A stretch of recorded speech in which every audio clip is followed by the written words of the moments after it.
সকাল হতে না হতেই বেরিয়ে পড়েছি দুজনে মিলে। কোথায় যাচ্ছি? আরে দাঁড়াও দাঁড়াও, বলছি। বিয়ের 1 মাস পর আমার বাড়িতে আমার বাবা আসবে, তার জন্যেই দুজনে মিলে বেরিয়ে পড়েছি বাজার করতে। বড়মশাই প্রথমে নিয়ে নিল মাংস, তারপরেই বাজার করতে চলে গেল সবজি। কিনেই আমরা চলে গেলাম মিষ্টির দোকানে, মিষ্টি কিনে বাড়ি চলে এলাম।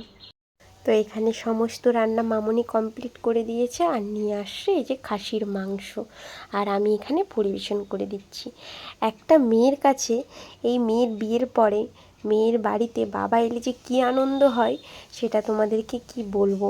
তো এখানে দুই বাপি মিলে খেতে বসেছে, আনন্দ করছে, গল্প করছে। এই যে দৃশ্য একটা মেয়ের কাছে চোখে দেখা খুবই আনন্দের। তো এখানে সবাই মিলে খেতে বসে গেছে, আর আমি সবাইকে পরিবেশন করে দিচ্ছিলাম। সবশেষে আমি আর মামনি খেতে বসে গেছিলাম। তো ভিডিওটি যদি তোমাদের ভালো লেগে থাকে চ্যানেলটিকে লাইক এবং সাবস্ক্রাইব করে দিও। টাটা।